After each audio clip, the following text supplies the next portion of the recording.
మనం నేర్చుకోబోతున్న అంశం నిజమైన బలవంతులు ఎవరు? నిజమైన బలవంతులు ఎవరు? ప్రియమైన దేవుని వారలారా, ఈరోజు ఈ లోకాన్ని మనం చూస్తున్నప్పుడు ధనము కలిగిన వారిని, అలాగే అధికారం కలిగిన వారిని, చూడడానికి ఎత్తు కలిగిన వారిని, శరీర దౌష్ట్యం కలిగిన వారిని బలవంతులని ఈ సమాజం ఆడడం మనం చూస్తున్నాం. బైబిల్ ప్రకారంగా నిజమైన బలవంతుడు ఎవరు అని ఒక్కసారి మనం బైబిల్లోకి వెళ్ళి చూడగలిగితే బైబిల్ ఏం చెబుతుందో మనకు అర్థమవుతుంది. యోబు గ్రంథం 36వ అధ్యాయము 15వ వచనం అందరూ కూడా ఆ బైబిల్ తెరిచి చూడవలసిందిగా ప్రేమతో తెలియజేస్తున్నాను. యోబు గ్రంథం 36వ అధ్యాయము 15వ వచనం.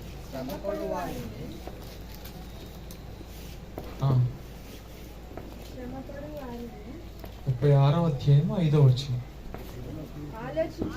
ఆలోచించుము, దేవుడు బలవంతుడు కానీ ఆయన ఎవరిని తిరస్కారము చేయడు.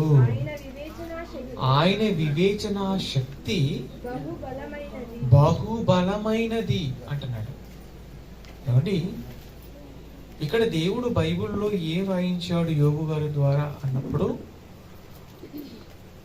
దేవుడు బలవంతుడు, అలాగే ఆయన వివేచన శక్తి కలిగిన వాడు అని. నిజంగా దేవుడు బలవంతుడు అన్నప్పుడు దేవుడు బలవంతుడు.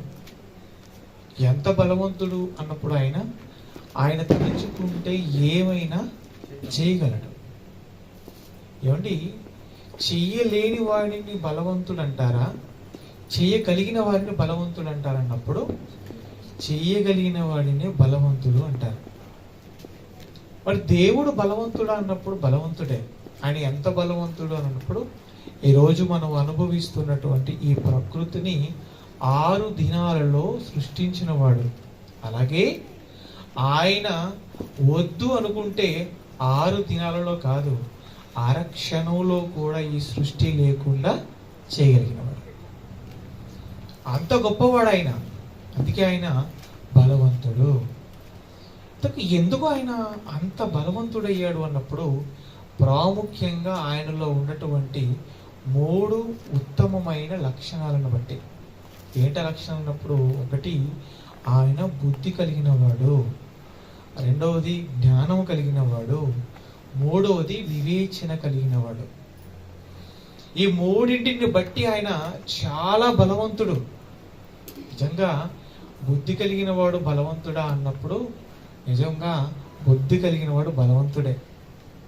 అందుకే సమాజంలో వచ్చినటువంటి సామెత మనందరికీ తెలుసు, భుజబలం కన్నా బుద్ధి బలం గొప్పది అంటారు. అంటే శరీరపరంగా నువ్వు ఎంత బలవంతుడు అయినా నీకు బుద్ధి లేకపోతే నువ్వు బలవంతుడివి కావు. ఏమండి, అంటే మనిషికి ఉండవలసింది ఏంటన్నప్పుడు బుద్ధి బలం చాలా ముఖ్యం.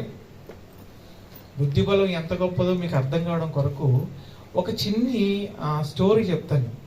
చిన్నప్పుడు అది పాఠ్య పుస్తకాల్లో చదువుకున్నదే. ఏంటన్నప్పుడు కుందేలు సింహంకి సంబంధించినటువంటి స్టోరీ.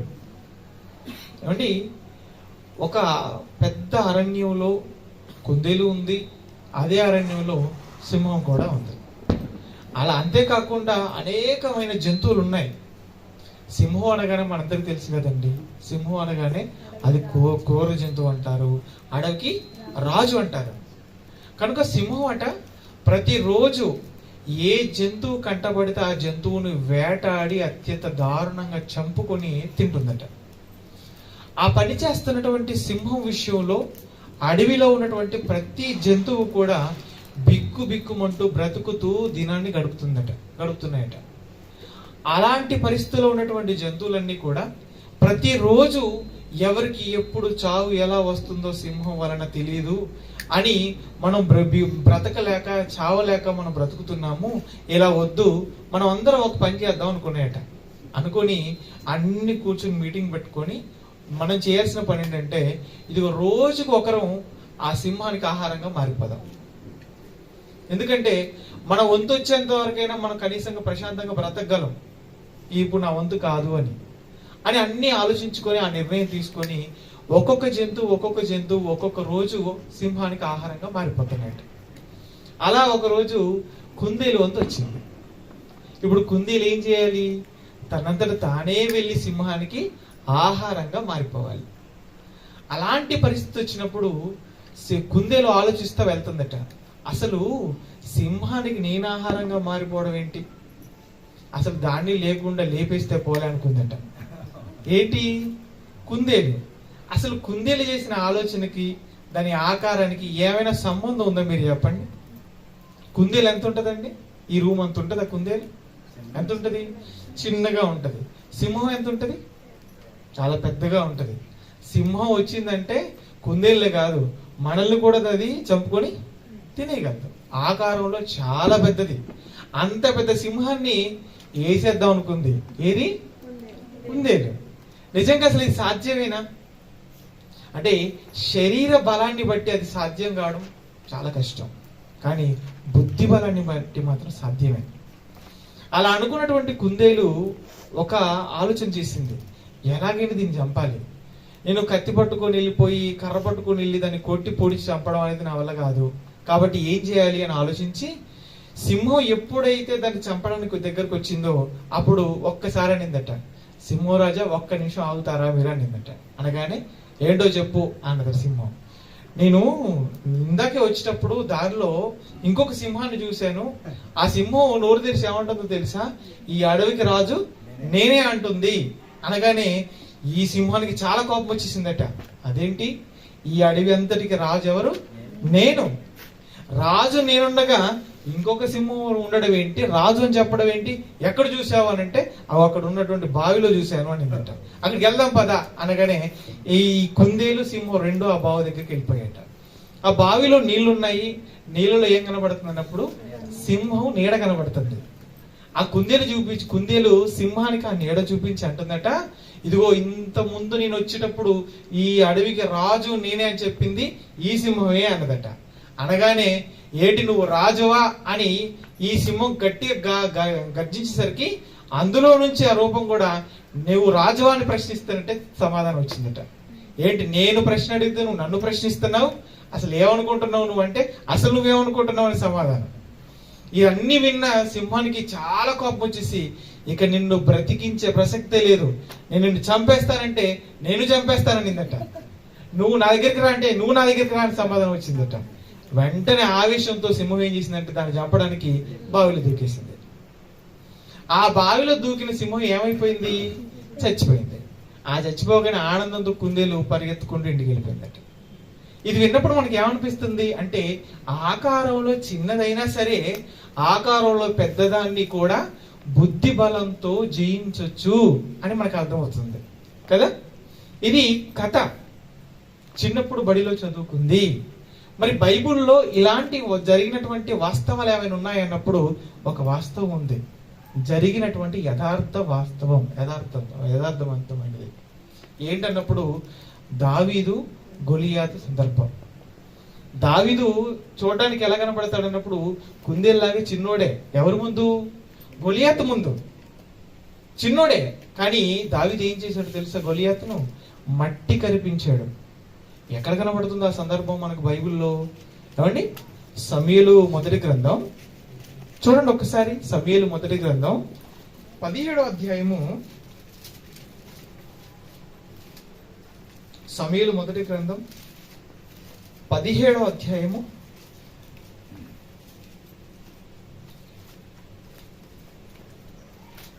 14వ వచనం నుండి చూడండి. అక్కడ దావీదుకు సంబంధించినటువంటి ఇంట్రడక్షన్ మనం చూడగలం. ఏమండి, సమూయేలు మొదటి గ్రంథం 17వ అధ్యాయము 14వ వచనం నుండి. దావీదు కనిష్ఠుడు, దావీదు కనిష్ఠుడు. కనిష్ఠుడు అంటే చిన్నోడు అని అర్థం, అంతే కదా. ఎందుకు ఈ దావీదు కనిష్ఠుడు అని చదివించారు? అసలు ఎవరికి కనిష్ఠుడు, ఎక్కడ కనిష్ఠుడు అని మీకు కొంచెం కన్ఫ్యూజన్ గా ఉంటుంది కదా. సమాధానం పై వచనంలో ఉందన్నమాట. ఒకసారి పై వచనం చదువుకుందాం, బాగుంటుంది. అయితే యెషీ యొక్క ముగ్గురు పెద్ద కుమారులు యుద్ధమునకు సౌలు వెంట పోయి ఉండిరి. యుద్ధమునకు పోయిన అతని ముగ్గురి కుమారుల పేర్లు ఏవనగా, జ్యేష్ఠుడు ఏలియాబు, రెండవ వాడు అబినాదాబు, మూడవ వాడు షమ్మా, దావీదు కనిష్ఠుడు. దావీదు ఆ ఉన్నటువంటి యెషయకున్న కుమారులు అందరిలోకెల్లా చిన్నవాడు అని ఇక్కడ రాయబడింది. చాలా చిన్నవాడు. అప్పటికి ఆయనది బాల్య దశ మాత్రమే. ఆ బాల్య దశలో ఉన్నటువంటి దావీదు ఏం చేసేవాడు అన్నప్పుడు, ఆయన తండ్రి ఒక గొర్రెల మంద ఉంది ఆ తండ్రికి. ఆ గొర్రెల మందును రోజు ఉదయాన్నే అడవికి తీసుకుని వెళ్ళేవాడు, ఆ గొర్రెలు కాచేవాడు, సాయంత్రానికి ఇంటికి తీసుకొని వచ్చేవాడు. ఈ పని దావీదు చేస్తున్నాడు. కానీ తన అన్నలు మాత్రం ఇదిగో సౌలు యొక్క ఆ సైన్యంలో సైనికులుగా పనిచేస్తున్నారు. ఏమండి, ఆ సందర్భంలో ఒకసారి యెషయా దావీదుని పిలిచాడు. దావీదుని పిలిచి దావీదుతో అంటాడు, దావీదు, ఇదిగో మీ అన్నలు యుద్ధంలో ఉన్నారు కనుక మీ అన్నలకు ఈ ఆహారాన్ని తీసుకొని వెళ్ళి వారికి ఇచ్చి వారి యొక్క యోగక్షేమ సమాచారాన్ని తీసుకొని రమ్మని దావీదుని పంపిస్తారు. పంపించేటప్పటికి అందరూ కూడా ఆ యుద్ధం జరుగుతున్నటువంటి స్థలంలో ఉన్నారు. అది మనకు కింద వచనాల్లో కనబడుతున్నటువంటి విషయం. ఏమండి, ఆ సమయంలో దావీదు ఏం చేస్తాడన్నప్పుడు, అక్కడికి వెళ్ళగానే ఆయనకు వినబడ్డటువంటి మాట ఏంటన్నప్పుడు, ఏమండి, ఈ ఫిలిష్తీయుడు అన్నటువంటి గొలియాతు ఇశ్రాయేల్ దేవుణ్ణి, ఇశ్రాయేల్ జనాంగాన్ని తృణీకరిస్తూ మాట్లాడినటువంటి మాటలు వినబడతాయి. ఎవరికి? దావీదుకి. ఎప్పుడైతే ఆ మాటలు దావీదు విన్నాడో, ఏమండి, చాలా గొప్పడిపోతాడండి దావీదు. నిజంగా ఈ సందర్భం చదివినప్పుడు చాలా సందర్భాల్లో నాకు చాలా ఆనందం కలిగింది. ఎందుకో తెలుసా? దేవుణ్ణి ఒక మాట అంటే తట్టుకొని వ్యక్తిగా దావీదు కనబడుతున్నాడు ఇక్కడ. అంటే నువ్వు ఎవరినైనా నువ్వు పర్లేదు, కానీ దేవుణ్ణి ఒక మాట అన్నావా నేను ఊరుకొని అంటున్నాడు దావీదు. నిజంగా దావీదు ఎంత రోషం కలిగిన వాడు చూడండి. దేవుణ్ణి అంటే తట్టుకోలేకపోతున్నాడు. ఈ రోజు మనం కూడా దేవుణ్ణి నమ్ముకున్నామని చెప్పుకుంటున్నాం కదా. మరి ఎవరైనా దేవుడి గురించి తప్పుడుగా మాట్లాడినప్పుడు, యేసుక్రీస్తు వారిని దూషించినప్పుడు మనకు అంత కోపం వస్తుందా చెప్పండి? మన కోపం వస్తుందా? రాదు. మనకి ఎవరినంటే కోపం వస్తుంది అన్నప్పుడు, మన భార్యను లేదా మన పిల్లలను, మన తల్లిదండ్రులు అంటే మాత్రం మనకి ఎక్కలేని కోపం వచ్చేస్తుంది. అప్పుడు మాత్రం ఏం చేస్తామంటే, ఎవరా అన్నదని కర్ర దొరికితే కర్ర, లేకపోతే దొరికితే కత్తి పట్టుకుని వెళ్ళిపోతాం వాడి మీదకి. దేవుని అంటే మాత్రం తలుపులు వేసుకొని ప్రార్థన చేస్తాం, దేవా మరి వాడిని అంటున్నాడు ఒకసారి చూసుకో అని. అంటే నీ ఇంట్లో వాళ్ళంటే మాత్రం నువ్వు వెళ్ళిపోతావు, దేవుని అంటే మాత్రం దేవుడు చూసుకోవాలా? ఇది ఎంతవరకు న్యాయం చెప్పండి? కానీ దావీదు గారు దేవుణ్ణి అనగానే తట్టుకోలేకపోయాడండి. అసలు వీడెవడు? సున్నతి లేని ఫిలిస్తీయుడు జీవము కలిగిన దేవుణ్ణి అనేంతటి వాడా అని చాలా కోప్పడ్డాడు. కోప్పడి ఎలాగైనా విన్ని వేసేయాలనుకున్నాడు. ఎవరు? దావీదు. ఏమండి, దావీదు ఈ యొక్క గొలియాతుని చంపాలని అనుకున్నాడు. అనుకునేటప్పటికి వాళ్ళిద్దరిని పక్క పక్కన పెట్టి చూస్తే అసలు ఆకారం విషయంలో అసలు సంబంధం ఉంటుంది అన్నప్పుడు సంబంధమే ఉండదు. ఎలా ఉంటాడంటే, గొలియాత్ ఏమో సింహంలా ఉంటాడు, దావీదేమో కుందేలు పిల్లలా ఉంటాడు. ఎలా సాధ్యం ఇది అన్నప్పుడు సాధ్యమే. ఏమండి, ఎప్పుడైతే దావీదు గొలియాతుని చంపాలనుకున్నాడో ఈ విషయం ఎక్కడికి వెళ్ళిపోయింది అన్నప్పుడు సౌలు వరకు వెళ్ళిపోయింది. సౌలు వరకు వెళ్ళిపోయినప్పుడు సౌలు, ఏంటి నువ్వు యుద్ధానికి వెళ్ళిపోతావా, నువ్వు గొలియాతుతో పోరాడతావా, గొలియాతు నువ్వు చంపుతావా అన్నప్పుడు, అవును నేను చంపుతాను, అసలు నీకు అంత సామర్థ్యం లేదు, నువ్వు చాలా చిన్నోడి కదా అంటున్నప్పుడు దావీదు ఏం మాట్లాడుతున్నాడు తెలుసా? మీరు నన్ను తక్కువ అంచనా వేయకండి. నేను గొర్రెలు కాచుకున్నప్పుడు ఏం జరిగిందో తెలుసా? ఏం జరిగిందంటే, ఒకసారి ఇదిగో గొర్రె పిల్లను సింహం పట్టుకుని వెళ్ళిపోతుంది. అప్పుడు నేను సింహం పైన పడి సింహాన్ని చంపి గొర్రె పిల్లను విడిపించాను. మరొకసారి ఎలుగుబంటి వచ్చింది, ఆ ఎలుగుబంటి నోట కూడా పడినటువంటి ఆ గొర్రె పిల్లను, ఎలుగుబంటిని చంపి విడిపించాను. ఆ రెండిటిని కూడా చంపి గొర్రెను విడిపించుకున్నటువంటి నాకు గొలియాతు ఒక లెక్కే కాదన్నాడు. ఎవరు? దావీదు. ఏమంటే, ఈ మాటలు చెప్పినప్పుడు సౌలు స్పందించలేదు, కానీ ఆ సందర్భంలో నాకు ఎవరు తోడున్నారన్నప్పుడు దేవుడే తోడున్నాడు అని చెప్పగానే వెంటనే సౌలు అంటాడు, సరే నువ్వు ఈ యుద్ధానికి వెళ్ళిపో అని సౌలు దావీదుని యుద్ధానికి పంపించినట్టుగా మనం చూడగలం. కిందికి వెళ్ళేటప్పటికి దావీదు యుద్ధానికి వెళ్ళే సమయంలోనండి పిలిచాడు సౌలు, వేసి యుద్ధానికి సంబంధించినవన్నీ కూడా తనకు అలంకరించేసాడు అన్నాడు. అవండి అవన్నీ పెట్టుకుని చాలా ఇబ్బంది పడిపోయాడు దావీదు. ఇవన్నీ అసలు నాకు వాడుక లేవు, వీటితో నేను ఎప్పుడు కూడా యుద్ధానికి వెళ్ళినవాడిని కాదు కనుక ఇవన్నీ నాకు కుదరదండి అని చెప్పేసి అన్ని అక్కడే పెట్టాడు. ఎక్కడికి వెళ్ళిపోయాడు నుండి మనకి ఎందుకు వెళ్ళేటప్పటికి ఏటికి వెళ్ళిపోయాడు. ఏటికి వెళ్ళిపోయి ఏం చేశాడు తెలుసా? 5 రాళ్ళు తీసుకున్నాడు. ఎన్ని రాళ్ళు? 5 రాళ్ళు తీసుకున్నాడు. 5 రాళ్ళు తీసుకున్నాడు. తన దగ్గర ఉన్నటువంటి ఒడిసెలు తీసుకున్నాడు, వెళ్ళిపోయాడు. ఎక్కడికి? ఫిలిస్తీన్లు ఉన్నటువంటి చోటులో రంకె వేస్తున్నటువంటి గొలియాతు దగ్గరికి వెళ్తున్నప్పుడు ఏమంటే గొలియాతు దావీదును చూస్తున్నాడండి దూరంగా. చూస్తున్నప్పుడు గొలియాతుకి ఏమనిపించిందో తెలుసా?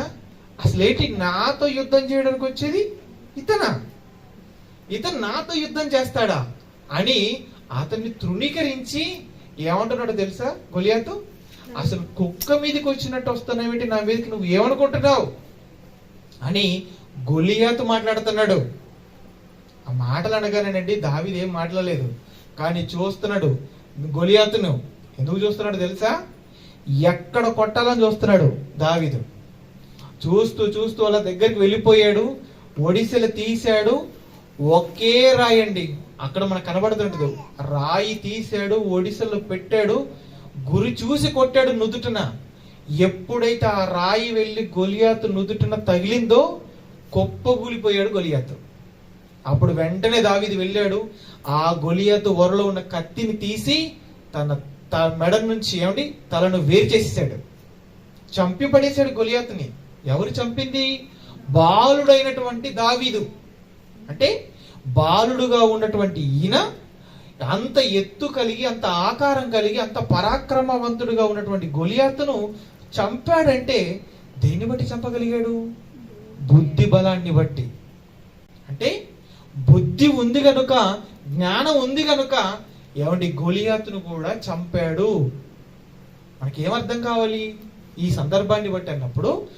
బుద్ధి, జ్ఞానం, వివేచన ఎవరిలో అయితే ఉంటుందో వారు ఏదైనా చేయగలరు అని మనకు అర్థం కావాలి. మరి ఈ 3 ఎవరిలో ఉంటాయని మనం ముందు చదువుకుందాం. దేవుడిలో ఉంటాయి ఈ 3. దేవుడిలో ఉన్నటువంటి ఈ 3 లక్షణాలు ఎవరిలో అయితే ఉంటాయో వారు ఏదైనా చేయగలిగినప్పుడు, ఈ లక్షణాలు మనలోకి రావాలంటే మనలో ఏముండాలి అన్నప్పుడు దేవుని ఎడల భయము, భక్తి ఉండాలి. దావీదుకి దేవుడు అంటే చాలా భయం, దావీదుకి దేవుడు అంటే చాలా భక్తి. అందుకే బుద్ధి కలిగిన వాడిగా దావీదు గొలియాతుని చంపగలిగాడు. అంటే మనం కూడా మన జీవితంలో వచ్చి ఏ సమస్యనైనా సరే ఎదుర్కోగలగాలి, పరిష్కరించుకోగలగాలి అంటే మనకి ఈ బుద్ధి, జ్ఞానం, వివేచన అవసరమైతే ఈ 3 మనకు రావాలంటే మనలో ఉండవలసినటువంటి ప్రాముఖ్యమైన లక్షణం ఏంటన్నప్పుడు దేవుని ఎడల భయము, భక్తి. మరి ఈ 3 మనకు ఉన్నాయా? ఈ 3 మనకు ఉన్నాయా అన్నప్పుడు ఉన్నాయి అంటే కిందకి వెళ్ళిపోయేటప్పటికి మనం ఏం చేయాలో మనకు అర్థమైపోద్ది, లేదా ఏం చేస్తున్నామో లేదో మనకు అర్థమైపోతుంది. లేవు అనుకున్నాం అనుకోండి, మన పరిస్థితి ఏంటో కూడా మనకు తెలిసిపోద్ది. ఏమండి? మరి మనకు ఉందంటారా లేదా అంటారా చెప్పండి? దేవుడు అంటే భయము, భక్తి. మీరు చెప్పండి, మీకు దేవుడు అంటే భయము, భక్తి ఉందంటారా లేదంటారా? ఉందన్నారు అనుకోండి, మీరు దేవుడికి మాట ఇచ్చిన వాళ్ళు అవుతారు కనుక కిందకి వెళ్ళేటప్పటికి నేను ఏ విషయాలు చెప్తానో అవన్నీ చేయాల్సి వస్తుంది. ఒకవేళ లేదన్నారు అనుకోండి, ఎప్పటి వరకు మీరు దేవుని సన్నిధికి వచ్చి విన్న వాక్యం అంతా నిష్ప్రయోజనం అయిపోద్ది. ఇప్పుడు చెప్పండి, ఏం చెప్తారు మీరు? ఉందంటారా లేదంటారా? ఎలా ఉంది తెలుసా? ముందుకు వెళితే నుయ్యి, వెనక్కి వస్తే గొయ్యి, అది పరిస్థితి. ఇప్పుడు మీరు ముందుకు వెళ్తారా, వెనక్కి వస్తారా? ఏమండి? ఉందా మీకైతే? ఉందా? దేవుడు అంటే భయము, భక్తి ఉందా మీకు? దేవుడు అంటే భయము, భక్తి ఉంటే ఖచ్చితంగా మీకు బుద్ధి, జ్ఞానం, వివేచన అనేది ఉన్నట్టే. మరి ఈ 3 ఉన్న వాళ్ళు ఏం చేయాలి? ఈ 3 ఉన్న వాళ్ళు బలవంతులు, అంతే కదా? మరి దేవుడు బలవంతుడు ఎందుకు అయ్యాడు అన్నప్పుడు ఈ 3 ఉన్నాయి కనుక బలవంతుడు అయ్యాడు. ఈ 3 ఎవరిలో అయితే ఉంటాయో వారు కూడా బలవంతులు అవుతారు. అలా ఈ 3 కలిగే, ఈ 3 నాకు ఉన్నాయి నువ్వు చెప్పావంటే నువ్వు కూడా బలవంతుడు అన్నట్టే కదా, అంతే కదా. మరి ఉన్నాయంటే నువ్వు బలవంతుడివే. మరి బలవంతుడైనటువంటి నువ్వు ఏం చెయ్యాలి, అది మనం ఇప్పుడు తెలుసుకోబోతున్నటువంటి విషయం. ఏం చేయాలి, ఏం చేయాలో చూస్తారా? ఏం చేయాలని బైబిల్ చెప్పిందో చూస్తారా ఒకసారి? ముందుగా చూడండి ఏం చేయమని చెప్తుందో బైబిల్. రోమపత్రిక 15వ అధ్యాయము 1వ వచనం చూడండి. రోమపత్రిక 15వ అధ్యాయము 1వ వచనం. బలవంతులమైనటువంటి మనం మనలను మనమే సంతోషపరుచుకొనక బలహీనుల దౌర్బల్యమును భరించుటకు బద్ధులమై ఉన్నాము. ఏమండి, పౌలు గారు కదా రోమిలకు ఈ పత్రిక రాసింది. ఎవరు రాశారు పత్రిక? ఇది అపోస్తులుడైన పౌలు గారు రాశారు. ఎవరికి రాశారు? రోమీలకు రాశారు. అందుకే కదండి మొదటి అధ్యాయం పైన ఏమని రాయబడి ఉంటుంది? డౌట్ ఉంటే చూడండి, అక్కడ ఏమని రాయబడి ఉంది? అపోస్తులుడైన పౌలు రోమీలకు రాసినటువంటి పత్రిక. అంటే రోమాలో ఉన్నటువంటి వారికి అపోస్తులుడైన పౌలు గారు పత్రిక రాస్తూ ఈ 15వ అధ్యాయం 1వ వచనంలో ఏం చెబుతున్నాడు? మరలా ఒక్కసారి చదవండి అందరూ. బలవంతులమైనటువంటి మనము మనలను మనమే సంతోషపరుచుకొనక బలహీనుల దౌర్బల్యమును భరించుటకు బద్ధులమై ఉన్నాము అన్నాడు. కాగా బలవంతులమైన మనము అన్నాడు. అంటే మనం అందరం కూడా బలవంతులను ఒప్పుకున్నాం కదా, ఒప్పుకున్నాం. ఇప్పుడు బలవంతులమైనటువంటి మనం ఏం చేయాలట? ఏం చేయాలి? మనలను మనమే సంతోషపరచు కొండి అన్నాడా? సంతోషపరచు కొనక అన్నాడా? చెప్పండి. సంతోషపరచు కొనక. సంతోషపరుచుకోండి అన్నదానికి సంతోషపరచు కొనక అన్నదానికి చాలా తేడా ఉంది. అర్థమవుతుందా? బలవంతులైనటువంటి మీరు మిమ్ముల్ని మీరే సంతోషపరుచుకోండి అన్నదానికి సంతోషపరచు కొనక అన్నదానికి చాలా తేడా ఉంది. సంతోషపరుచుకోండి అన్నారు అనుకోండి, ఏంటి ఎలా దాన్ని అర్థం చేసుకోవాలన్నప్పుడు మంచి భోజనం మనమే తినాలి, మంచి బట్టలు మనమే కట్టుకోవాలి, మంచి ఇంట్లో మనమే ఉండాలి, ఎవరు ఎలా పోయినా పట్టించుకోవాల్సిన అవసరం లేదు. ఇది సంతోషపరుచుకోండి అంటే అర్థం. అలా మీరు మిమ్మల్ని మీరే సంతోషపరుచుకొనక అన్నాడు అంటే మీరు మాత్రమే సంతోషంగా ఉండాలని మీరు కోరుకోక మీరు ఏం చేయాలో తెలుసా? బలహీనులైనటువంటి వారి యొక్క దౌర్బల్యములను మీరు సహించువారిగా భరించువారిగా మీరు ఉండాలి అంటున్నాడు. ఏమండి, బలహీనులైన వారి దౌర్బల్యం మీరు ఏం చేయాలంట? బలవంతులైతే భరించాలి. అంటే మీ కన్నుల ముందు ఎవరైనా బలహీనులుగా ఉంటే వారి యొక్క బాధలను కష్టాలను భరించేవారిగా మీరు ఉండాలి. ఒక్క మాటలో చెప్పాలంటే ఎదుటి వారిని మీరు భరించేవారిగా ఉండాలి తప్ప ఎదుటి వారిని మీ మాటల చేత మీ ప్రవర్తన చేత ఏ సందర్భంలో కూడా బాధ పెట్టేవారుగా మీరు ఉండొద్దని చెప్తున్నాడు ఇక్కడ. అర్థమవుతుందా మీకు ఈ మాట? ఏం చెప్తున్నాడు ఈయన పౌలు గారు? ఏ సందర్భంలోనైనా సరే ఎదుటి వారిని మీ వలన బాధపడే పరిస్థితి రాకుండా మీరు చూసుకోండి అంటున్నాడు.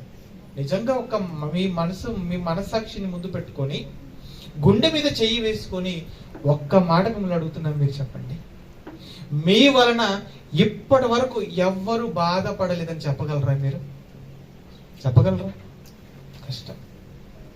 ఒక భర్త తన భార్య వల్ల బాధపడేవాడుగా ఉంటాడు. ఒక భార్య తన భర్త వల్ల బాధపడేదిగా ఉంటుంది. తల్లిదండ్రులు పిల్లల వల్ల బాధపడేవారుగా ఉంటారు. అంటే ఉన్నటువంటి బంధాలలో ఏ బంధాన్ని మనం చూసినా ఎవరో ఒకరు ఖచ్చితంగా వారితో ఉన్నటువంటి బంధాన్ని బట్టి వారికి దగ్గరగా ఉన్న వారిని బట్టి ఖచ్చితంగా బాధపడుతున్నారు. నువ్వు నిజంగా బలవంతురాలివైతే, నువ్వు నిజంగా బలవంతుడివైతే నీ వలన ఎవ్వరు కూడా బాధపడకుండా జాగ్రత్తలు తీసుకుంటావు. ఎట్టి పరిస్థితుల్లో నా వలన ఎవరు బాధపడకూడదని నువ్వు ప్రవర్తిస్తావు. ఎప్పుడు? నువ్వు నిజముగా బలవంతురాలివైతే.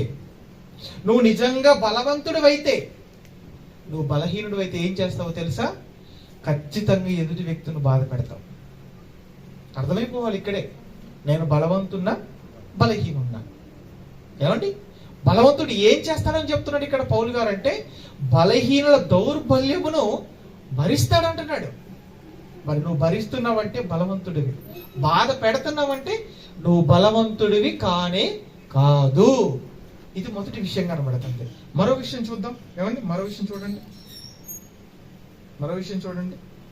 యేసుక్రీస్తు వారు కూడా వాక్యాన్ని చెబుతున్నటువంటి ఆ సమయంలో ఏమండి, ఆయన చెప్పినటువంటి అనేకమైనటువంటి మాటలు మనకు బైబిల్లో కనబడతాయి. ప్రత్యేకించి ఆయన మాటలు మనకు ఎక్కడెక్కడ కనబడతాయి అన్నప్పుడు సువార్తల్లో కనబడతాయి. అవునా కదా? మత్తయి సువార్తలో కానీ, మార్కు సువార్తలో కానీ, లూకా సువార్తలో కానీ, యోహాను సువార్తలో కానీ, ఈ 4 సువార్తల్లో ప్రత్యేకించి యేసుక్రీస్తు వారు చెప్పినటువంటి అనేకమైనటువంటి మాటలను మనం చూడగలం. ఏమండి, ఆయన మాట్లాడినటువంటి మాటల్లో కానీ, లేదంటే ఆయన బోధలో కానీ, లేదంటే ఆయన ప్రవర్తనలో కానీ ఎక్కడ మనం చూసినా ఏ సందర్భంలో కూడా ఆయన ఎవరిని బాధ పెట్టినట్టుగా మనకు కనబడదు. మీరు చదువుకోండి జాగ్రత్తగా ఇంటికి వెళ్ళిన తర్వాత. యేసుక్రీస్తు వారు కొండ మీద కూర్చొని వాక్యాన్ని ప్రకటించడం ప్రారంభించాడు అని మనం ఏ అధ్యాయంలో ప్రత్యేకంగా చదువుకుంటాం చెప్పండి? మత్తయి సువార్త 5వ అధ్యాయము, 6వ అధ్యాయము, 7వ అధ్యాయము, 3 అధ్యాయాలు కొండ మీద కూర్చొని ఆయన ప్రసంగించడం ప్రారంభించి అని మనం చదువుకుంటాము. ఆ 3 అధ్యాయాల్లో కూడా ప్రత్యేకంగా ఏమండి, ఆయన దీర్ఘకాలం అంటే ఎక్కువ సమయం ఆయన ప్రసంగించినట్టుగా మనం చూడగలం. అంటే అంతసేపు ఆయన వాక్యాన్ని చెప్పినా, ఆయన చెప్పిన మాటల్లో ఎక్కడైనా కానీ మీరు ఎదుటి వ్యక్తిని బాధ పెట్టండి అని మనకు ఆయన చెప్పినట్టు కనబడుతున్నప్పుడు లేదు. ఆయన ఎంత గొప్ప మాటలు చెప్పాడంటేనండి, ఆయన మాట్లాడినటువంటి ఆ మాటలు ఎక్కడ కూడా మీ వలన ఎవ్వరు బాధపడొద్దు అనే చెప్పాడు. అంతేకాదు, ఇంకా ప్రభు చెప్పినటువంటి ఒక ఉన్నతమైన మాట ఏంటో తెలుసా? ఉన్నతమైన మాట ఏంటా మాట అన్నప్పుడు మత్తయి సువార్త 5వ అధ్యాయము 39వ వచనం చూడండి. ఉన్నతమైన మాట అండి. ప్రభు ఏం చెప్తున్నాడు చూడండి అక్కడ. నేను మీతో చెప్పున్నది ఏమనగా, దుష్టుని మీరు ఎదిరించక నిన్ను కుడి చెంప మీద కొట్టువాని వైపు నీ ఎడమ చెంప కూడా త్రిప్పుము అన్నాడు. నీ కుడి చెంప మీద కొట్టువాని వైపు నువ్వేం చేయాలి తెలుసా? ఎడమ చెంప కూడా తిప్పాలి. దేని కొరకు? ఇటు కొట్టావు కదా, ఇటు కూడా కొట్టు, పర్లేదని. ఏమండి, ఈ రోజు మనలో ఎవరైనా సరే, ఏమండి, ఎవరైనా ఒక దెబ్బ కొడితే కొట్టిన వాళ్ళ వైపు మరలా మీరు కొట్టండి పర్వాలేదు అని తగ్గించుకొని కుడి చెంప చూపించేవారుగా ఉన్నారా చెప్పండి? లేదంటే చెంప చూపించేవారుగా ఉన్నారా? ఎడమ చెంప కూడా కొట్టేసేయండి చూపిస్తామా? మనం ఎలా ఉన్నామంటే, ఒక్క చెంప మీద ఎవరైనా కొట్టారనుకోండి, అవతల వాడు 2 చెంపలు వాయించిపోయేంతగా కొట్టే వాళ్ళంగా మనం ఉన్నామే తప్ప, అసలు మనం ఒక చెంప మీద కొడితే ఇంకో చెంప చూపించేంత తగ్గిమ మనలో ఎక్కడుంది చెప్పండి? ఇంకా దెబ్బల విషయం ఎందుకండి? దెబ్బల వరకు ఎందుకు? మాటలు పడే పరిస్థితుల్లో ఉన్నాం మనం చెప్పండి. మాట పడతాం ఎవరైనా ఒక మాట అంటే? సర్లే పోన్లేండి, తెలిసి అన్నాడో తెలియక అన్నాడో ఒక మాట అన్నాడు అంటే అన్ని ఇవ్వండి, ఆయన అన్న మాట గాలికే పోయిందండి కాబట్టి నేను వదిలేస్తానండి, అంత మంచి మనసు మనకుందా? లేదు. ఏమండి, ఒక దెబ్బ కొట్టినని పడేవానండి, కానీ ఏమన్నాడు తెలుసా? నన్ను మాట అన్నాడు. దెబ్బ కొట్టిన బాధ లేదండి, నన్ను మాట అన్నాడండి. ఈ మాట ఎప్పటికీ పోదండి అంటావు. ఎప్పటికి పోకుండా ఏం చేస్తావు అంటే మనసులో పెట్టుకుంటావు. మనసులో పెట్టుకుని ఏం చేస్తావు? నువ్వే కుల్లి కుల్లి కుల్లి బీపీ షుగర్ అన్ని తెచ్చుకుంటావు. అంతకు మించి ఇంకేమీ లేదు. మనసులో పెట్టుకుంటావు, కక్ష సాధించడానికి ప్రయత్నాలు చేస్తావు. ఇది మంచిదా? ప్రభు ఏం చెప్తున్నాడు? అసలు నేను కొడితేనే నువ్వు చెంప చూపించమన్నాడు. కొడితే పడడమే కాదు, ఇంకా కొడతాంటే సిద్ధపడు, దెబ్బలు తినడానికి అన్నాడు ప్రభు. అంత గొప్ప మాటలు చెప్పాడు ప్రభు. మరి ఏది మన జీవితంలో పాటించడం? నిజంగా చెప్పమంటారండి, కొట్టేవాడు బలవంతుడు అని సమాజం అనుకుంటుంది, కానీ కొట్టేవాడు బలవంతుడు కాదు. దెబ్బ కొట్టినా సరే ఆ బాధను భరించేవాడు బలవంతుడు బైబిల్ ప్రకారంగా. అందుకే యేసుక్రీస్తు వారు వాళ్ళు ఎంత అవమానించారు ఆయన్ని చెప్పండి. ఏమండి, మాటల చేత అవమానించారు, ఆయన్ని కొరడాలతో కొట్టారు, ముఖం మీద ఉమ్మి వేశారండి. ఎంత అసహ్యంగా ఉంటుంది తెలుసా అండి, ముఖం మీద ఉమ్మి వేస్తే. ఒకసారి ఊహించుకోండి, ఎవరైనా మీ ముఖం మీద ఉమ్మి వేసాడు మీరు ఊహించుకోండి. ఊహించుకోవడానికి మీకు చాలా కష్టంగా ఉంది కదా, కానీ ప్రభు ముఖం మీద ఉమ్మేశారండి. ఆయన భరించాడు. ఆయన తలపైన ముళ్ళ కిరీటం పెట్టారు, పక్కలో బల్లెంతో పొడిచారు, ఆ వీధుల వెంట భయంకరమైన శిలువ మరణమైన భుజం మీద మోపి నడిపించుకుంటూ తీసుకెళ్తున్నారు. ఆయన మాటలతో హేళన చేస్తున్నారు. యూదుల రాజా నేను నువ్వు కాపాడుకో అని హేళన చేస్తున్నారు. ఆయన ఎన్ని మాటలన్నా, ఎంత అవమానించినా, ఎంత బాధ పెట్టినా, కొట్టినా, ఉమ్మి వేసినా పల్లెత్తి మాట కూడా వారిని ఆయన అనలేదు.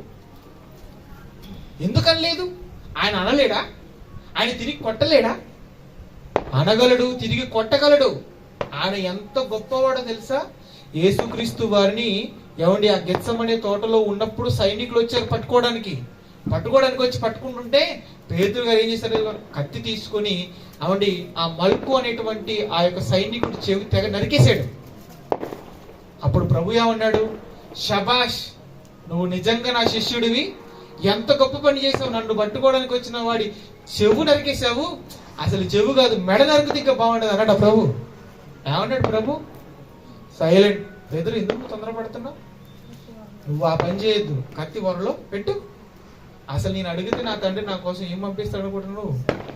సైన్యములు పంపిస్తాడు ఆయన. నేను అడగలేనా? లేకపోతే వాళ్ళు రాలేరా? నా కోసం వీళ్ళని చంపలేరా? నేను ఎందుకు మౌనంగా ఉన్నాను? నేను బలవంతుని గనుక మౌనంగానే ఉండాలి గనుక అని ఏమంటే ఆ చెవి కూడా అతికిచ్చాడండి ప్రభు.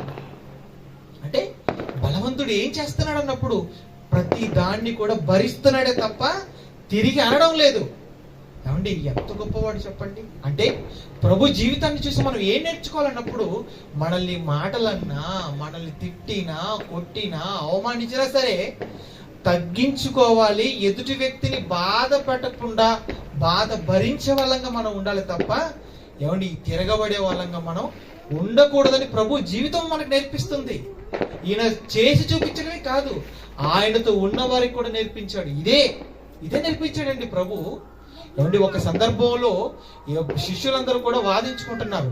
ఏ విషయంలో వాదించుకుంటున్నారు అన్నప్పుడు, ఇదిగో ఒక వ్యక్తి మన ఎడల తప్పు చేసినప్పుడు ఎంతకాలం మనం భరించాలి అని పేతురు గారు ప్రభువుని ప్రశ్న అడుగుతాడు. ఎందుకు ఆ ప్రశ్న అడిగాడంటే ఆ పై వచనాల్లో వారి మధ్య ఒక డిస్కషన్ జరుగుతుంది శిష్యుల మధ్య. అప్పుడు ఆపుకోలేక ప్రభు అడిగేశాడు, ఎంతకాలం చెప్పండి, మీరు నాకు దయచేసి చెప్పండి అని. ఇంకా చెప్పాలంటే ఆ అధ్యాయం అంతా కూడానండి శిష్యులతో యేసుక్రీస్తు వారి యొక్క ప్రైవేట్ క్లాస్ అనుకోవచ్చు మనం. శిష్యులతో యేసుక్రీస్తు వారు ప్రైవేట్ క్లాసును ఆయన కండక్ట్ చేసి వాళ్ళందరికీ చాలా విషయాలు నేర్పిస్తున్నాడు. అది సమయం. ఆ సమయంలో అడుగుతాడు ఎవరు? పేతురు గారు. ఏమని అడుగుతున్నాడు ఆయన? ఒకసారి చూడండి, మా ఎక్కడుందో కూడా మీకు రిఫరెన్స్ కూడా ఇస్తే చాలా బాగుంటుంది. చూడండి ఒకసారి. మత్తయి సువార్త 18వ అధ్యాయము 21వ వచనం. 20వ వచనం నుండి చూద్దాం, బాగుంటుంది. 20వ వచనం. ఏలయనగా ఇద్దరు ముగ్గురు నా నామమున ఎక్కడ కూడియుందురో అక్కడ నేను వారి మధ్య ఉందునని చెప్పాను. ఆ సమయములో పేతురు ఆయన యొద్దకు వచ్చి ప్రభువా, నా సహోదరుడు నా ఎడల తప్పిదము చేసిన ఎడల నేను ఎన్ని మార్లు అతన్ని క్షమింపవలనని 7 మార్ల మట్టుక అని అడిగాడు. ఏమండి ఇక్కడ పేతురు గారు అడుగుతున్నారు. ఎవరిని అడుగుతున్నారు? ప్రభు అయిన యేసుక్రీస్తు వారిని అడుగుతున్నాడు. ఏమని అడుగుతున్నాడంటే నా సహోదరుడు ఎవరైనా నా ఎడల తప్పు చేస్తే అతన్ని నేను ఎన్నిసార్లు క్షమించాలి? 7 మార్లు సరిపోతుందా క్షమించడం అని అడిగాడు. ఏమండి ఆ ప్రశ్న అడగగానే యేసుక్రీస్తు వారు ఏమన్నారు? 7 సార్లు వద్దులే, 8 సార్లు క్షమించి చాలన్నాడా? లేదంటే 8 సార్లు కూడా వద్దులే 9 సార్లు క్షమించి అన్నాడా? లేదు. ఎన్నిసార్లు క్షమించమంటున్నాడు? 70 ఏండ్ల మార్ల మట్టుకు నువ్వు క్షమించు అన్నాడు. అంటే నీ ఎడల నీ సహోదరుడైన వాడు ఎవరైనా తప్పు చేస్తే ఆ వ్యక్తిని నువ్వు ఎంతకాలం క్షమించాలో తెలుసా? 70 ఏళ్ల మట్టుకు నువ్వు క్షమించాలి. అంటే నీకు ఒక 30 ఏళ్ల వయసు ఉన్నప్పుడు నీ ఎడల నీ సహోదరుడు తప్పు చేశాడు అనుకోండి, ఆ వ్యక్తిని నువ్వు తప్పు చేసిన నాటి నుంచి ఎంతకాలం క్షమించాలో తెలుసా? 70 ఏళ్ల మట్టుకు. అంటే నీకు ఇప్పుడు ఉన్న వయసు 30, అవొక 70, మొత్తం ఎంత? 100 సంవత్సరాలు. అంటే నీకు 100 సంవత్సరాల వయసు వచ్చేంత వరకు నీ ఎడల తప్పు చేసిన సహోదరు నువ్వు ఏం చేయాలి? ఆ విషయంలో క్షమిస్తూనే ఉండాలి. ఏమంటే 100 ఏళ్ళు క్షమించడం అంటే అసలు అయ్యే పనేనా? ఎందుకు అయ్యే పని కాదంటున్నాను నేనంటే, అసలు 100 ఏళ్ళు మనమే బ్రతకం. అంటే దీని అర్థం ఏంటి 70 ఏళ్ళు అన్న మాట కన్నప్పుడు నువ్వు బ్రతికినంత కాలం నీ ఎడల తప్పు చేసిన సహోదరుని నువ్వు క్షమించాలి అని చెప్తున్నాడు ప్రభు. ఏమంటే అంతకాలం క్షమించాలండి. నిజంగా చెప్తున్నాను. ఏమంటే తప్పు చేసిన వాడు కంటే కూడా తప్పు చేసిన వాడిని క్షమించేవాడు చాలా గొప్పవాడండి. ఇందాక చెప్పాను కదా, బాధ పెట్టిన వాడి కంటే బాధను భరించిన వాడు గొప్పవాడు. అలాగే తప్పు చేసిన వాడి కంటే తప్పు చేసిన వ్యక్తిని క్షమించిన వాడు చాలా గొప్పవాడు. ప్రభు అందుకే చెప్తున్నాడు, నీ ఎడలు ఎవరైనా తప్పు చేస్తే అతను నువ్వు క్షమించు క్షమించు క్షమించి వదిలే అంటున్నాడండి.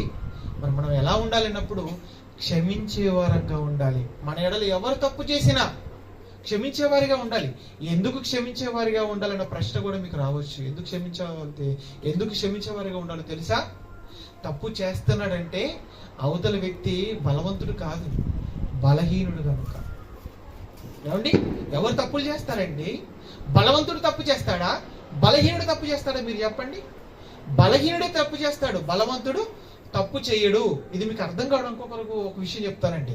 ఇక్కడ ఒక 100 కేజీల బస్తా ఉందనుకోండి. ఒక 100 కేజీల బస్తా ఇక్కడ ఉంటే ఆ 100 కేజీల బస్తాను ఎవరు మోయగలరు చెప్పండి? ఎవరు మోయగలరు? బలవంతుడే దాన్ని మోయగలడు. బలహీనుని తీసుకుని వచ్చి నిలవబెట్టి ఈ బస్తా నువ్వు ఎత్తుకో, దీన్ని మోసుకుంటూ తీసుకుని వెళ్ళిపో అన్నావు అనుకో, మోయగలడా? మోయలేడు. ఎందుకు? బలహీనుడు కనుక. అది ఎంత వాస్తవమో, తప్పు చేస్తున్నాడు అంటే అతను బలహీనుడు, తప్పు నువ్వు క్షమిస్తున్నావు అంటే నువ్వెవరన్నమాట? బలవంతుడు అన్నమాట. ఏమంటే నేను బలవంతునండి అని నువ్వు అనుకుంటే బ్రతికినంత కాలం నీ ఎడల ఒక వ్యక్తి తప్పు చేస్తే అతను ఏం చేస్తూ ఉండాలి? క్షమిస్తూనే ఉండాలి. ఇది రెండో విషయం కనబడుతుంది కదా. మూడో విషయం చెప్పంటారు ఏంటో? ఇది మరీ కష్టమైంది. ఏంటో చూడండి, ఒకసారి చూడండి. సామెతల గ్రంథం 25వ అధ్యాయము 21వ వచనం చూడండి. సామెతల గ్రంథం 25వ అధ్యాయము 21వ వచనం. నీ పగవాడు ఆకలి కొనిన ఎడల వాడికి నువ్వు ఏం చేయాలో తెలుసా? భోజనం పెట్టాలి అన్నాడు. దప్పికొంటే వాడికి నువ్వు దాహం ఇవ్వాలి అన్నాడు. ఏమండి, నీ పగవాడు అన్నాడు. నీ పగవాడు అంటే నీ శత్రువు, నీ ఎనిమి అండి. శత్రువు అయిన వాళ్ళు ఉన్నారన్నప్పుడు ఉన్నారు, ఎందుకు లేరు? ఇప్పుడు మీకు ఎవరికి శత్రువులు లేరని చెప్పండి. మీరు శత్రువులు లేరన్నారంటే మీరు అబద్ధం చెప్పారని అర్థం. ఏమండి, ప్రతి వ్యక్తికి ఎవరో ఒక శత్రువు అనే వాళ్ళు ఖచ్చితంగా ఉంటారు. ఎందుకు ఉంటారండి? ఏమండి, ప్రతి ఒక్కరికి కూడా శత్రువులు అనే వాళ్ళు ఖచ్చితంగా ఉంటారు. నిజంగా నువ్వు ఎవరికైనా భోజనం పెట్టాలనుకుంటే నువ్వేం చేయాలి తెలుసా? నువ్వు ఎవరినైతే శత్రువు అనుకుంటున్నావో వాళ్ళకే ఫోన్ చేసి బ్రదర్ మా ఇంటికి రండి, మీకు మంచి భోజనం ఏర్పాటు చేసి తినేసి వెళ్ళండి అని చెప్పండి. ఏమండి, ఇది ఎంత కష్టమైన పని చెప్పండి. అసలు వాడు శత్రువు మనకు అనుకుంటేనే మనం ఎలా ఉంటాం? సంఘాల్లో కూడా కొంతమంది శత్రువులు అనుకుంటారండి. ఇది చాలా బాధాకరమైన విషయం. సంఘానికి వచ్చి కూడా కొంతమందిని శత్రువులుగా చూస్తూ ఉంటారు. నిజంగా ఇది మంచి లక్షణం కాదండి. దేవుని పిల్లలకు ఉండవలసిన లక్షణం అస్సలే కాదు. సంఘంలో ఉన్న వాళ్ళంతా ఎవరో తెలుసా? మన సహోదరులు, మన కుటుంబ సభ్యులు అనుకోవాలి తప్ప ఎవరిని మనం శత్రువులుగా భావించకూడదు. నేను సంఘంలో ఉన్న వాళ్ళు కూడా కొంతమంది శత్రువులుగా కొంతమంది చూస్తారని ఎందుకన్నానో తెలుసా అండి? ఎదురు పడితే వందనాలు కూడా చెప్పరండి. ఇలా ఎదురుపడ్డారు అనుకోండి, ఇలా తల తిప్పుకొని వెళ్ళిపోతారు. నీకేం నష్టం చేశారు చెప్పు? నీ ఆస్తులు ఏమైనా రాయించుకున్నారా బలవంతంగా? లేకపోతే నీ మెల్ల ఉన్న బంగారం లాక్కున్నారా? నీ వేళకున్న ఉంగరాలు, చేతుకున్న బ్రేస్లెట్లు ఏమైనా దొంగిలించారా? ఏం చేశారు నీకు నష్టం చెప్పు? సహోదరులు కదా, సహోదరిమణులు కదా, కుటుంబం కదా. ఏమండి, మీ కుటుంబ సభ్యులు ఎవరైనా మీ ఎడలు తప్పు చేస్తే మీరు ఏం చేస్తారండి? రోజుల తరబడి పగ పెట్టుకుంటారా? కోపాలు పెట్టుకుంటారా? ద్వేషాలు పెట్టుకుంటారా? మీరు చెప్పండి. ఇప్పుడు మీ గర్భాన్ని పుట్టినటువంటి మీ కూతురు లేదంటే మీ కొడుకు తప్పు చేశాడు అనుకోండి, వాడిని మీరు పగబెట్టుకొని వాడి ఇంట్లో ఎదురుపడ్డా సరే తల్లి ఇటు తిప్పుకొని పోతారా మీరు? లేదు. ఏం చేస్తారు తెలుసా? వాడు ఇప్పుడు తప్పు చేస్తే అర్ధగంటగా మర్చిపోతారా వాడు చేసిన తప్పుని. ఎందుకు? ప్రేమ. ఏ ప్రేమ? కన్న ప్రేమ అండి ఏదంటాం. అంటే నువ్వు కన్నావు కనుక, నువ్వు పెంచావు కనుక, నువ్వు పెద్ద చేసావు కనుక, నీ పిల్లల మీద నీకు ప్రేమ ఉంది కనుక వాళ్ళ విషయంలో వాళ్ళు ఎన్ని తప్పులు చేసినా నువ్వు క్షమిస్తావు. మరి దేవుని కుటుంబం, సంఘం, దేవుని పిల్లలు వీళ్ళంతా ఎవరు? నీ ఇంట్లో వాళ్ళే కదా. మరి వీళ్ళు ఒకవేళ తెలుసో తెలియకుండా ఏడో తప్పు చేస్తే క్షమించలేవా? నువ్వు ఓర్చుకోలేవా? నువ్వు భరించలేవా వారిని? ఏమండి, చాలా బాధాకరం అండి. దయచేసి సంఘానికి వచ్చి కూడా మీరు మనస్ఫూర్తిగా ఒకరికొకరు వందనాలు చెప్పుకునే స్థితిలో లేకపోతే, మీరు రొట్టెలో చెయ్యి వేసినా లేదా ద్రాక్షారసం ప్రభు రక్తంలో మీరు చెయ్యి వేసినా అది వ్యర్థమైపోతుంటుంది. మీకు తెలుసా? ఏమండి, యేసుక్రీస్తు వారు మాట్లాడుతూ ఒక మంచి మాట చెప్పాడు, మనందరికీ తెలుసు. ఏంటా మాట అన్నప్పుడు, ఎవరైనా ఒకవేళ నీకు శత్రువుగా ఉంటే ముందు నువ్వు ఏం చేయవాడితో సమాధాన పడన్నాడు. ఆ తర్వాత వచ్చి బలి అన్నాడు తప్ప, నువ్వు ఇక్కడ బలి చేస్తాను సమాధానం మాత్రం పడనంటే నీ బలిని దేవుడు అంగీకరించడని చెప్పేశాడండి. అంటే ఇక్కడ మనం బలులు ఏమి ఇవ్వట్లేదు కదా మీరు అనుకోవచ్చు. ఈ రోజు బలి అంటే ఏమనుకుంటున్నారు? దేవుని కొరకు మీరు పడుతున్న కష్టమే బలి. మీరు పడట్లేదా కష్టం? పడుతున్నారు.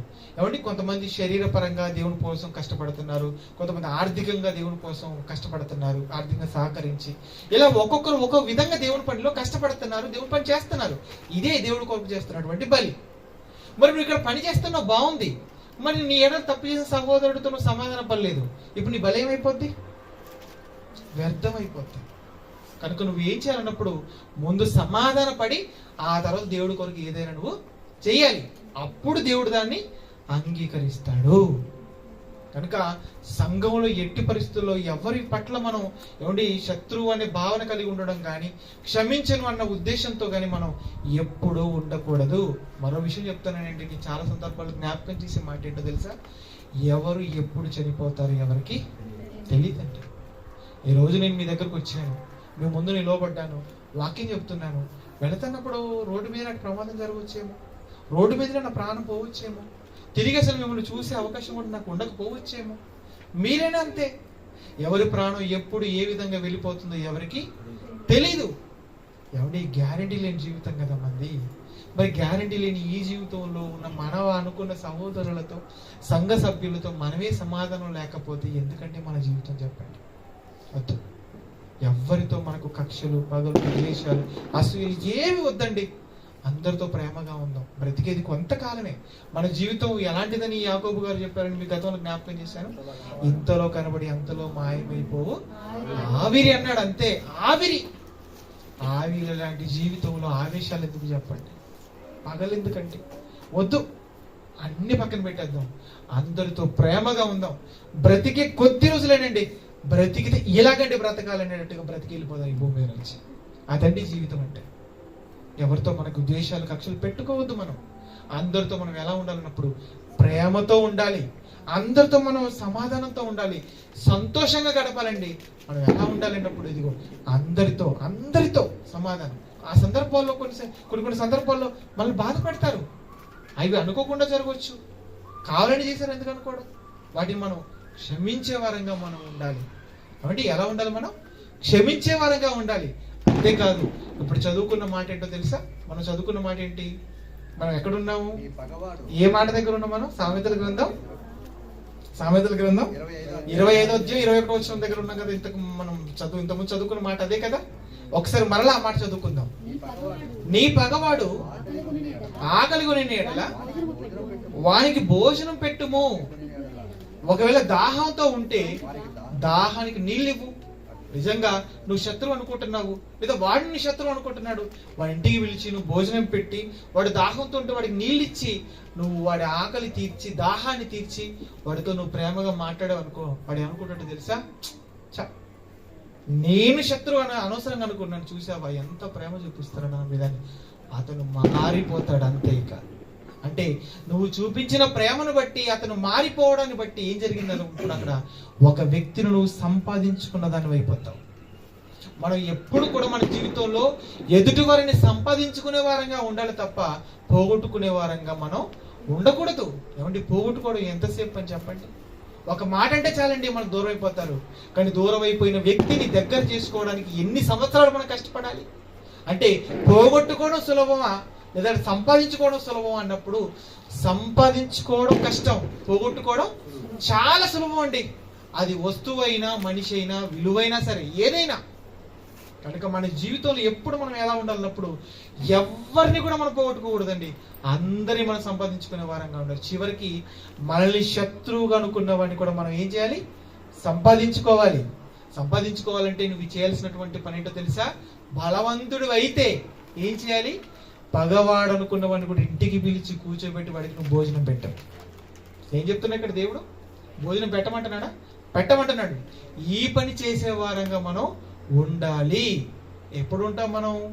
బలవంతులు అయితే ఉంటాం. ఒకవేళ బలహీనులు అనుకో, ఎప్పటి కూడా ఏం చేస్తామో తెలుసా? మొఖం తిప్పేసుకుంటూ వెళ్ళిపోతామే తప్ప భోజనం పెట్టే వాళ్ళంగా మనం ఉండము. ఇది రెండో విషయం కనబడుతుంది కదా. చివరి విషయం చూడండి, ఒకటి చివరిగా చూసుకొని ముగించేసుకుందాం. ఏమంటే చివరిగా అపోస్తలుడైన పౌలు గారు గలతీలకు రాసినటువంటి పత్రిక 6వ అధ్యాయము 1వ వచనం చూడండి. అక్కడ ఏం చెప్తున్నాడు? గలతీ పత్రిక 6వ అధ్యాయము 1వ వచనం. సహోదరులారా, ఒకడు ఏ తప్పిదములోనైనను చిక్కుకొనిన ఎడల ఆత్మ సంబంధులైన మీలో ప్రతివాడు తానును శోధింపబడుదునేమో అని తన విషయమై చూచుకొనుచు సాత్వికమైనటువంటి మనసుతో అట్టివానిని మంచి దారిలోనికి తీసుకొని రావలెను. ఏమండి, ఎంత మంచి మాట చెప్తున్నాడు చూడండి. ఎవరు చెప్తున్నారు ఈ మాట? పౌలు గారు చెప్తున్నారు. ఏమంటున్నాడు? ఇదిగో ఎవరైనా సరే ఏ సందర్భంలోనైనా తప్పిదంలో ఒకవేళ పడిపోయాడు అనుకోండి, అంటే తప్పు చేసినట్టుగా మీ కళ్ళ ముందు కనబడ్డాడు అనుకోండి, అప్పుడు నువ్వేం చేయాలి? దొరికింది అవకాశం. ఇక వీడిని మొత్తం అందరికి చూపించేస్తాను వీడు చేసిన తప్పు అనుకోవాలా? అనుకోకూడదు. నిజంగా చెప్పండి, ప్రేమ ఉన్నవాడు ఏం చేస్తాడు తెలుసా? తప్పిదములను కప్పిపుచ్చుతాడు. ప్రేమ ఉంటే తప్పుల్ని కప్పిపుచ్చుతాడు. ప్రేమ లేదనుకోండి ఏం చేస్తాడు తెలుసా? రోడ్డు మీద 70 mm స్క్రీన్ పెట్టి సినిమా వేస్తాడు. అంతే కదా మరి. వేసి అందరికి చూపిస్తాడు చేసిన తప్పుల్ని. అంటే ఒక వ్యక్తి చేసిన తప్పుని నువ్వు రోడ్డు మీద పోయేవాడికి వచ్చేవాడికి అందరికి చెప్తున్నావు అనుకో, నీకు ఆ వ్యక్తి మీద ప్రేమ ఉన్నట్ట లేనట్ట? లేనట్టు. ప్రేమ ఉంటే ఏం చేస్తావు? నీ కన్నుల ఎదుట ఎవరిలో అయినా తప్పు కనపడింది అనుకో, అసలు మరొక వ్యక్తికి నువ్వు చెప్పవు. ఏమండి, చాలా మందిలో ఉన్నటువంటి చెడ్డ లక్షణం ఏంటో తెలుసా అండి? ఎవరైనా తప్పు చేసినట్టు కనబడ్డారనుకోండి, ఆ తప్పుని వాళ్ళు చూసి లేదా వాళ్ళు తెలుసుకొని వాళ్ళు ఇక ఆగరు. ఎలా అయిపోద్దంటే ఆ సమయంలో వాళ్ళ పరిస్థితి. అంటే ఒక సినిమాలోనండి, అదే బ్రహ్మానందం అనుకుంటాను, ఎవరో యాక్టర్, అతను తెలుసుకున్నటువంటి విషయం మరొకరికి చెప్పకపోతే ఉండలేడటండి. అతని కడుపు ఉబ్బిపోయి పేలిపోయినంత పనేద్దట. అప్పుడు ఏం చేస్తాడంటే దారిని ఎవరు పోతున్నారు, అటెవరు పోతున్నారు, ఇటెవరు పోతున్నారు అని చూసి చేయి పట్టుకుని వచ్చి గట్టిగా బలవంతంగా కూర్చోబెట్టైనా ఇప్పుడు తనకు తెలిసిన విషయం అతనికి చెప్తాడట. ఎప్పుడైతే తనలో ఉన్న విషయం పక్క వ్యక్తి చెప్పాడో అప్పుడు హాయిగా అనిపిస్తుందట.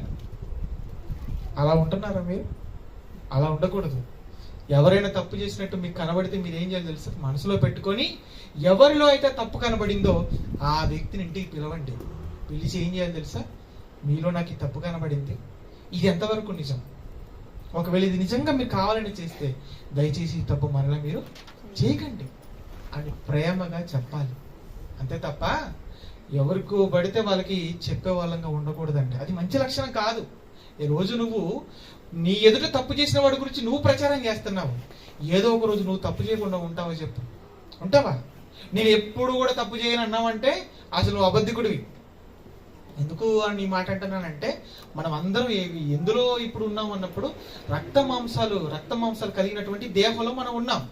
ఈ దేహం ఎక్కడి నుంచి వచ్చింది తెలుసా? మట్టి నుంచి వచ్చింది. మట్టి నుంచి వచ్చినటువంటి ఈ దేహంకు ఉన్నటువంటి లక్షణం ఏంటంటే ఎప్పుడు ఇది మట్టినే కోరుకుంటుంది. మట్టిని కోరుకోవడం అంటే లోకాన్ని కోరుకోవడం. మన మాటలో చెప్పాలంటే మట్టి నుంచి వచ్చింది, మట్టినే కోరుకుంటుంది. అంటే మట్టి నుంచి వచ్చిన ఈ దేహం మట్టి నుంచి వచ్చిన మిగతా వాటన్నిటిని కోరుకుంటుంది.